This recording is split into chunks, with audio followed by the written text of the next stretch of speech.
Welcome guys. Iqra academy Laliyana में आपका स्वागत है और हम आपके लिए लेकर आए हैं इंग्लिश के मॉडल पेपर का थर्ड प्रैक्टिस सेट, जिसका सॉल्यूशन आज हम आपको देने वाले हैं। आइए स्टार्ट करते हैं बिना देर। सेक्शन ए, पहला सवाल वही, read the following passage and answer the questions given below it. निम्नलिखित गद्यांश को पढ़कर उसके नीचे लिखे हुए प्रश्नों के उत्तर दीजिए। तो आइए पहले गद्यांश को पढ़ लेते हैं। क्या कहता है गद्यांश? He touched the faces of Bhima and Arjuna as they lay so still and silent, and mourned, was this to be the end of all our woes, just when our exile is about to end? You have been taken away, even the gods have forsaken me in my misfortune.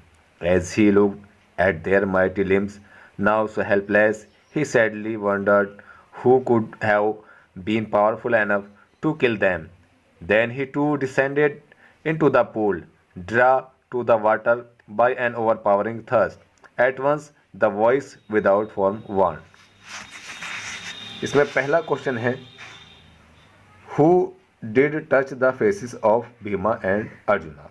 तो आप अच्छी तरह से जानते हैं कि उनके चेहरों को किसने छुआ था? उनके बड़े भाई युधिष्ठिर ने। तो हु की जगह युधिष्ठिर आ जाएगा। लिखते हैं, आइए। Yudhishthira touched the faces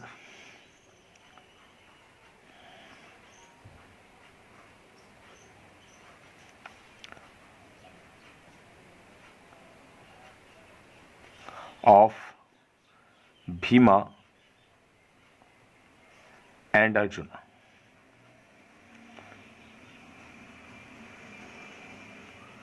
Bhim और अर्जुन के चेहरों को युधिष्ठिर ने छुआ। नेक्स्ट क्वेश्चन देखते हैं, हु हैड माइटी लिम्स। तो इसी पैराग्राफ में दिया हुआ है, Bhima and arjuna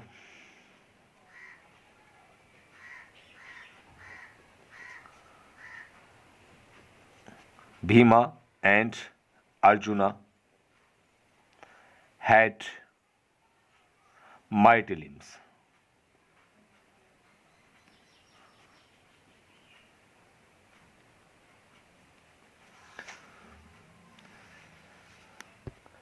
next question देखते हैं, answer any one of the following questions in about 60 words.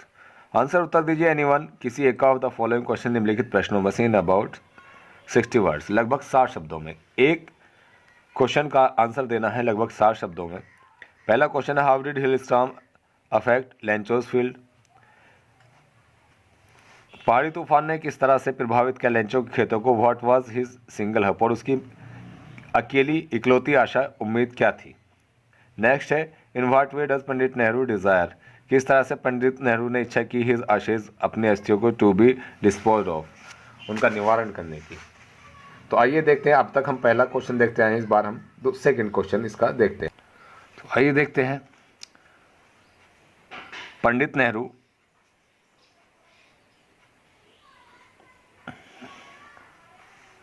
Desires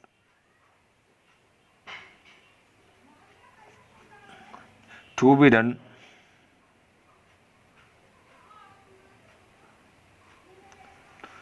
to his ashes, अस्थियां राख,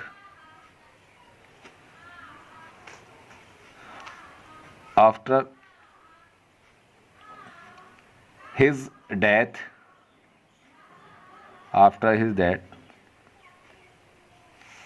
as follows।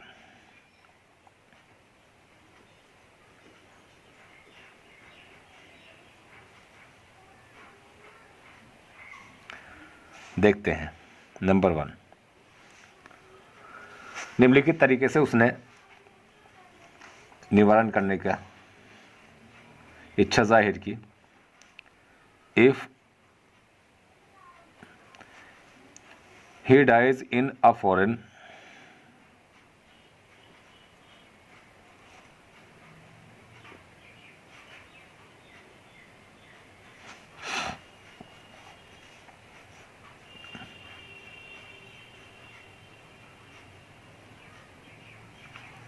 country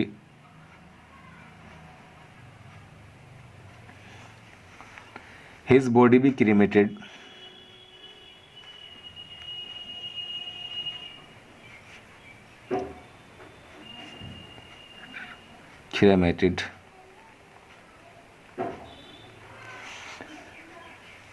there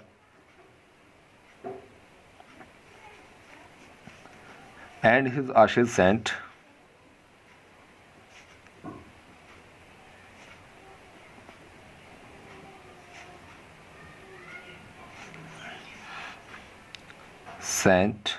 to Allahabad.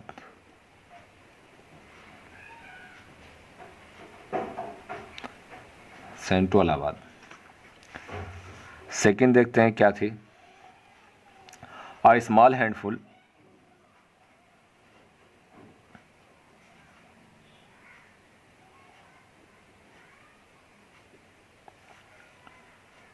of his ashes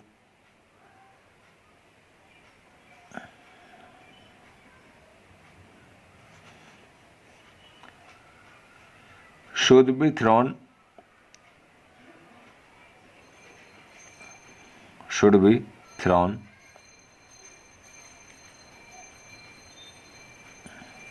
in the Ganga.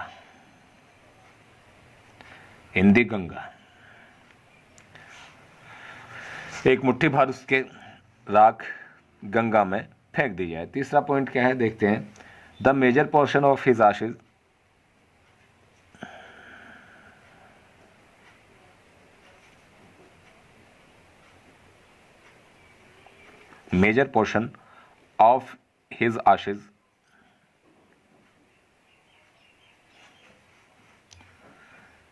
should be scattered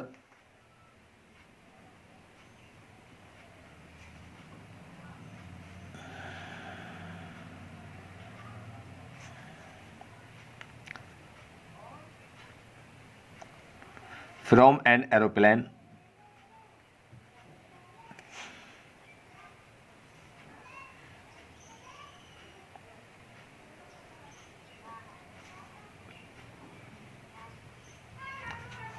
over the farmers fields.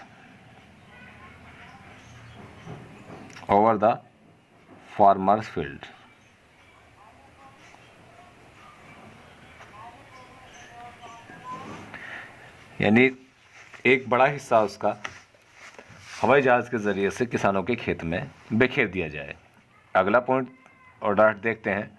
No part of his Ashi's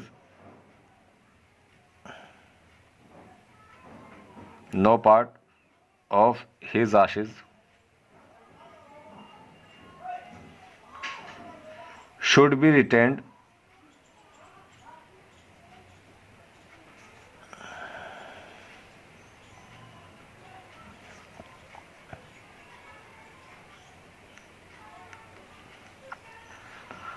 or preserved.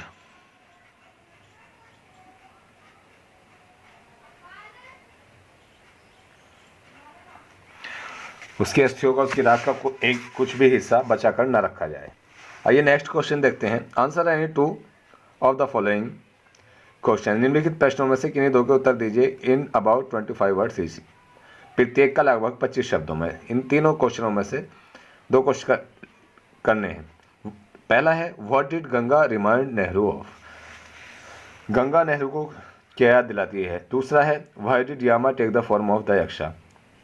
Yamraj ने यक्षराज का रूप क्यों धारण किया. तीसरा है how was the sentence to that carried out in Athens. तो देखते हैं पहला क्वेश्चन इसका. Ganga reminds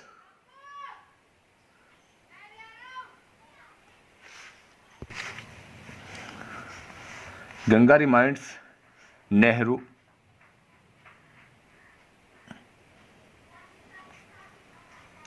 of rich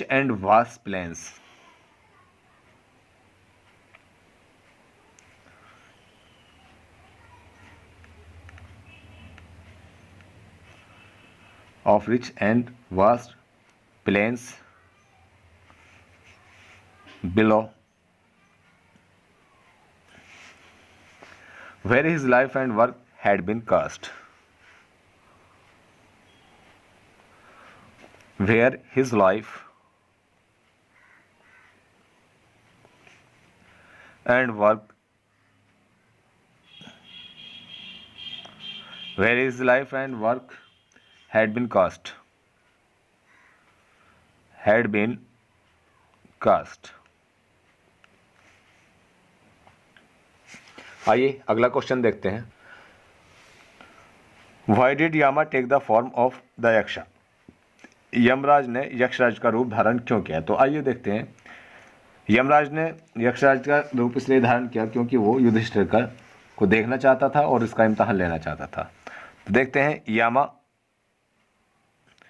took the form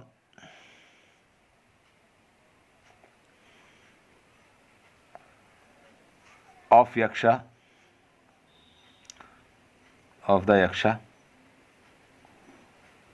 because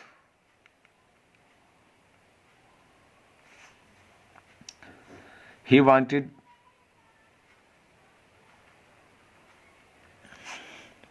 to see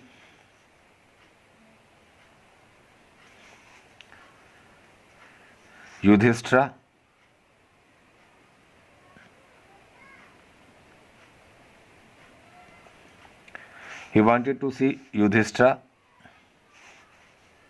and test him. उसे देखना चाहता था और उसका इम्तहान लेना चाहता था, परीक्षा लेना चाहता था उसकी. आइए अगला क्वेश्चन देख. नेक्स्ट क्वेश्चन है match the words of list A with their meaning in list B. List A के शब्दों का उसके अर्थ वाले शब्दों के बी लिस्ट से मिलान कीजिए. यह है आपका फोर्सेक का हो जाएगा टू गिव अप. इन्फ्लुएंस है, इसका हो जाएगा अफेक्ट. आओ है, इसका हो जाएगा इंडेप्टेड. और ब्रीमिंग है, इसका हो जाएगा ओवर बिलोंगिंग. तो आइए देखते हैं. ये फोर्सेक का टू गिव अप, इन्फ्लुएंस का इफेक्ट, आओ का इंडेप्टेड और ब्रीमिंग का ओवर बिलोंगिंग. आइए नेक्स्ट क्वेश्चन देखते हैं. नेक्स्ट क्वेश्चन है read the following lines of poetry. निम्नलिखित कविता की पंक्तियों को पढ़िए and answer the questions given below it. और इसके नीचे दिए गए प्रश्नों के उत्तर दीजिए. Honey child whither are you going, would you cast your jewels all to the breeze blowing, would you leave the mother who on golden grain has fed you, would you grieve the lover who is riding for to wed you. पहला इसका question है who has composed these lines. इन पंक्तियों को किसने रचा है, किसने इन पंक्तियों की रचना की है? आइए देखते हैं. आप जानते हैं जैसा कि ये सरोजनी नायडू की कविता की लाइन है, तो इसको कंपोज उन्हीं ने किया है. लिखते हैं Sarojini Naidu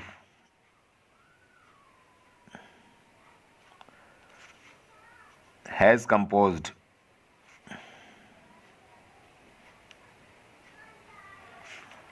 these lines.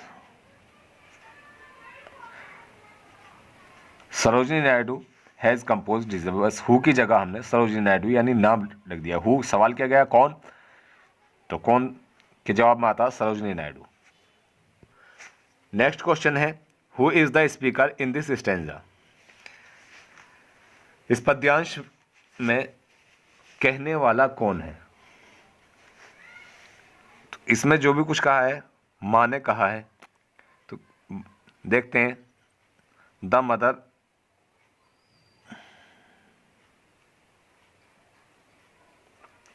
Is the speaker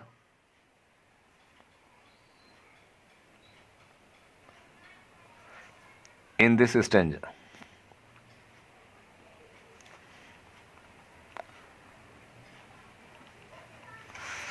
who की जगह हु कौन, तो कौन है? द मदर है. ये आ गया है. नेक्स्ट क्वेश्चन है give the central idea of any one of the following poems. निम्नलिखित कविताओं में से किसी एक का केंद्रीय विचार दीजिए और या right 4 line from any one of the poems given in your text book. अपनी पाठ्य पुस्तक की किसी कविता से 4 पंक्तियाँ लिखिए। Do not copy out lines given in this question paper. इस पेपर में दी हुई पंक्तियों की नकल मत कीजिएगा, ये इंस्ट्रक्शन दिया हुआ है। पहले ही क्वेश्चन पेपरों में हम लाइनें लिख चुके हैं। तो नेक्स्ट क्वेश्चन देखते हैं, इस पर टाइम वेस्ट करने से कोई फायदा नहीं है। क्वेश्चन नंबर 7 है, answer any 2 of the following questions. निम्नलिखित प्रश्नों में से किन्हीं 2 का उत्तर दीजिए इन अबाउट 25 वर्ड्स ईच, प्रत्येक का लगभग 25 शब्दों में। तो आइए देखते हैं।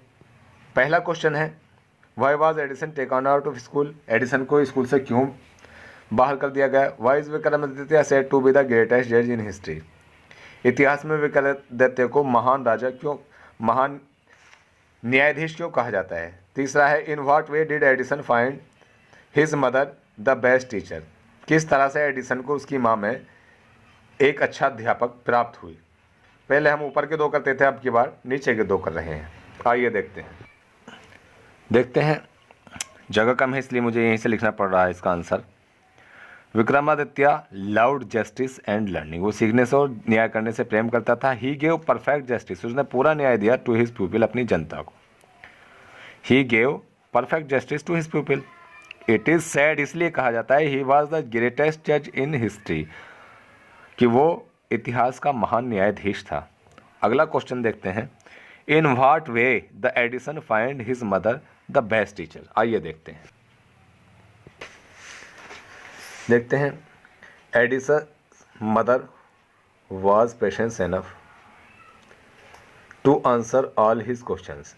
एडिसन की माँ उसके प्रश्नों का उत्तर देने में काफ़ी धैर्यवान थी, यानी काफ़ी धैर्य के साथ, सुकून के साथ उसके प्रश्नों का उत्तर देती। So he made good progress, इसलिए उसने अच्छी तरक्की कर ली थी। So he found in his mother his best teacher. इस तरह से उसने अपनी माँ में एक अच्छा टीचर, एक अच्छा अध्यापक प्राप्त कर लिया। अगला क्वेश्चन देखते हैं। Question number 8, point out true and falls in the following statements. निम्नलिखित कथनों में से सही और गलत छांट निकालिए। पहला है, Edison promised his mother to give her $1 every night from what he earn. Edison promise, Edison ने वादा किया हिज मदर, अपनी माँ से, टू गिव, देने का, हर $1 उसे $1 एवरी नाइट, प्रत्येक रात, फ्रॉम व्हाट ही अर्न, जो कुछ वो कमाएगा। यानी एडिसन ने अपनी माँ से वादा किया कि जो भी कुछ वो दिन में कमाएगा उसमें से $1 रात को वो अपनी माँ को देगा। तो सही है ये, उसने वादा किया था। नेक्स्ट है, the president of America invited Edison to White House. ये भी सही है, अमेरिका के प्रेसिडेंट ने एडिसन को व्हाइट हाउस में इनवाइट किया था। नेक्स्ट है, Vikramaditya was not the greatest जज इन हिस्ट्री। विक्रमादित्य इतिहास का महान न्यायाधीश नहीं था, ये गलत है, वो महान न्यायाधीश था। अगला है, द स्टोन एंजल, पत्थर का फरिश्ता, अलाउड द किंग, राजा को आज्ञा दे दी, to sit on the judgement seat, न्याय सिंहासन पर बैठने की। तो किसी भी फरिश्ते ने राजा को न्याय सिंहासन पर बैठने की अनुमति प्रदान नहीं की थी, ये भी गलत है। पहले 2 सही हैं और बाद के 2 गलत। हाँ, ये देखते हैं। पहला स्टेटमेंट ट्रू, दूसरा स्टेटमेंट ट्रू, तीसरा स्टेटमेंट फॉल्स और चौथा भी फॉल्स। पहले 2 सही हैं और बाद के 2 गलत हैं। आइए नेक्स्ट क्वेश्चन देखें। Select the most suitable alternative to complete the following statement. निम्नलिखित कथनों को पूरा करने के लिए सही विकल्प छांटिए। पहला है, Edison got beating from his mother because. Edison को उसकी माँ ने पीटा क्योंकि he had smashed eggs and spoiled his shirt. वो अंडे फोड़ चुका था और अपनी शर्ट खराब कर चुका था। He had eaten up all the eggs, उसने सारे अंडे खा लिए थे। He had sold the eggs, उसने अंडे बेच दिए थे। He had hatched the eggs, उसने अंडे सेल लिए थे। तो पहला ऑप्शन इसमें ठीक है, उसने अंडे भी तोड़ दिए और अपनी शर्ट भी खराब कर ली। नेक्स्ट क्वेश्चन है, when the servant girl drank a wonderful mixture. जब नौकरानी लड़की ने अद्भुत मिश्रण प्यासी, began to fly in the sky, उसने आसमान में उड़ना शुरू कर दिया। Started running here and there, इधर उधर दौड़ना शुरू कर दिया। जम्प्ड अप एट वंस, एकदम कूदने लगी। फेल इल, बीमार हो गई। तो ये चौथा स्टेटमेंट चौथा ऑप्शन इसका ठीक है, फेल इन। नेक्स्ट क्वेश्चन है, the king could not sit on the seat of judgement because, राजा न्याय सिंहासन पर नहीं बैठ सका क्योंकि his heart was not pure as that of a little child, उसका दिल इतना शुद्ध नहीं था जैसा छोटे बच्चे का। Second, he could not pray, उसने दुआ नहीं की, प्रार्थना नहीं की। Number 3, his people disliked him, उसके लोग, उसकी जनता उसे नापसंद करती थी। चौथा है, he did not keep fast, उसने व्रत नहीं रखे, रोजे नहीं रखे। तो इसमें पहला स्टेटमेंट, पहला ऑप्शन ठीक है। नेक्स्ट है, the judgement seat of Vikramaditya, Vikramaditya का न्याय सिंहासन वाज फाउंड इन, पाया गया था उज्जैन, आगरा, दिल्ली, भोपाल। तो उज्जैन में वो पाया गया था। आइए इन्हें लिख लेते हैं। पहला है, he had smashed eggs and spoiled his shirt. दूसरे का चौथा ऑप्शन ठीक था, फेल इल, वो बीमार हो गई।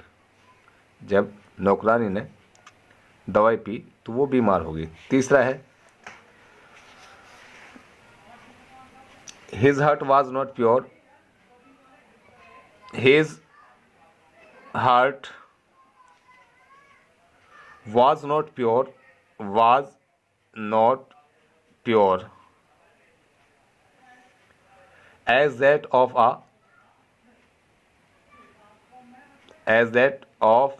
a little child।